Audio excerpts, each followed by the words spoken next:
இன்னைக்கு மார்னிங் செஷன்ல ஒரு நல்ல பெரிய ட்ராப் செட் பண்ணி எல்லா ஸ்டாப் லாஸையும் அடிச்சுட்டு ஒரு மாஸ் பிரேக் அவுட் கொடுத்த நிஃப்டி. இது சஸ்டெயின் ஆகுமா இல்லை நாளைக்கு டவுன் ட்ரெண்ட் வருமா அப்படிங்கிறத டீட்டெயில்டாக பார்க்கலாம் வாங்க. இங்கே கொடுக்கக்கூடிய தகவல் எல்லாமே எஜுகேஷனல் பர்பஸ்க்கு தாங்க. டிஸ்க்ளைமர் ரீட் பண்ணிக்கோங்க. வணக்கம் இம்ப்ரெஸ். இன்னைக்கு பார்த்தீங்கன்னா ஒரு கேப் அப் ஓப்பன் ஆனதுக்கப்புறம் இந்த கேப்பை ஃபில் பண்ணாங்க.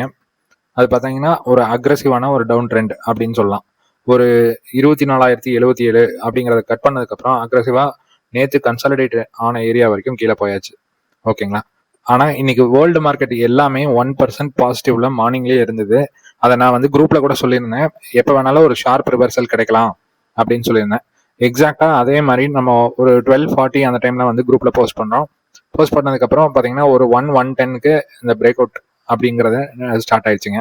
அந்த புல் பேக் பார்த்தீங்கன்னா நேற்று ஹை ஏரியாவில் ஒரு சின்ன கன்சல்டேஷன். அந்த 24,077 அப்படிங்கிறது ஒரு கிரிட்டிக்கல் லெவல்.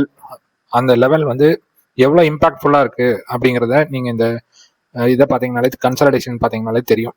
அதுக்கப்புறம் பார்த்தீங்கன்னா ஒரே கேண்டலில் ஒரு 150 பாயிண்ட் 200 பாயிண்ட் அப்படிங்கிற மாதிரி மூவ்மெண்ட். ஸோ இது ஒரு நல்ல பிரேக் அவுட் அப்படின்னு நம்ம சொல்லலாம். ஏன்னா ஒரு வால்யூம் சப்போர்ட் அப்படின்னு பார்த்தீங்கன்னா ஒரு நல்ல வால்யூம் சப்போர்ட் இருக்கு. இங்கே பாருங்க, இந்த இடத்துல ஹைலைட் பண்ற பாருங்க.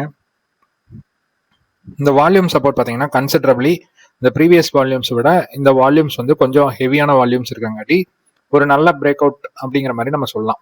இந்த நிஃப்டி வந்து ஒரு 24,260 23,850 வரைக்கும் ஒரு ட்ராப்ல இருந்தது இல்லைங்க. அதுல இருந்து வெளியில வரும் அப்படிங்கிற ஒரு நம்பிக்கை கொடுக்குற மாதிரி இந்த பிரேக் அவுட் இருக்கலாம்.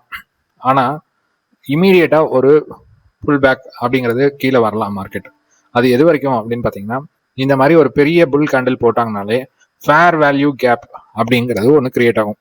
இந்த ஃபேர் வேல்யூ கேப் என்ன என்ன என்ன அப்படின்னு பார்த்தீங்கன்னா, நம்ம ஆல்ரெடி வந்து ஃபேர் வேல்யூ கேப் பற்றி டீட்டெயிலாக ஒரு செப்பரேட் வீடியோவே போட்டிருக்கோம். அதில் பார்க்காதவங்களுக்கு இந்த ஏரியாவில் மிஸ் ஆன பையர்ஸ் ஒரு டிஸ்கவுண்ட் ப்ரைஸ் வரைக்கும் வரக்கு வெயிட் பண்ணுவாங்க. ஸோ இந்த டிஸ்கவுண்ட் ப்ரைஸ் நாளைக்கே வரலாம், இல்லை 1 மந்த் கழிச்சு வரலாம், எப்போ வேணாலும் வரலாம்.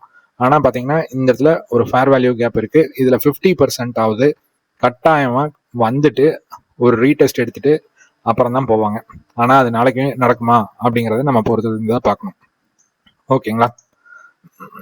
அப்புறம் நாளைக்கு லெவல்ஸ் அப்படின்னு பார்த்தீங்கன்னா இமீடியட் சப்போர்ட் அப்புறம் கீ லெவல் அப்படின்னு பார்த்தீங்கன்னா 24,261. இந்த 24,261 சஸ்டெயின் பண்ணிட்டாங்க அப்படின்னா அப்ட்ரெண்ட் வந்து 24,450 வரைக்கும் போறதுக்கு வாய்ப்புகள் நிறைய இருக்கு. சப்போஸ் 24,450 கட் பண்ணி ஒரு அப்ட்ரெண்ட் போகுது அப்படின்னு பார்த்தீங்கன்னா 24,571 இதுதான் அந்த ப்ரீவியஸ் ஹை. அந்த ஹை வரைக்கும் போறதுக்கு நிறைய சான்சஸ் இருக்கு. ஒரு ஃபிளாட் மார்க்கெட் ஓப்பன் அப்படிங்கிற மாதிரி இருக்கும்போது இந்த ஃபேர் வேல்யூ கேப்பை நாளைக்கே ஃபில் பண்ணுறதுக்கு ட்ரை பண்ணுவாங்க. சப்போஸ் ஒரு கேப் அப் ஓப்பன் அப்படிங்கிற மாதிரி இருக்கும்போது இந்த 24,570 வரைக்கும் போறதுக்கு வாய்ப்புகள் நிறைய இருக்கு. ஓகேங்களா. ஸோ நாளைக்கு ட்ரேட் கீ லெவல் அப்படின்னு பார்த்தீங்கன்னா 24,260 கீ லெவல். அப்புறம் 24,330க்கு மேலே சஸ்டெயின் ஆகும்போது 24,330 வந்து ஒரு ஸ்ட்ராங் சப்போர்ட்டாக மாறும். இந்த 24,330 ஸ்ட்ராங் சப்போர்ட்டாக மாறுச்சுன்னா நிஃப்டி வந்து ஒரு ட்ரெண்ட் ரிவர்சல் ஒரு அப் ட்ரெண்டுக்கு போறதுக்கு நிறைய வாய்ப்புகள் இருக்குங்க. ஸோ அதுக்கு தகுந்த மாதிரி நம்ம ட்ரேடை பிளான் பண்ணி எடுத்துக்கணும். ஓகேங்களா.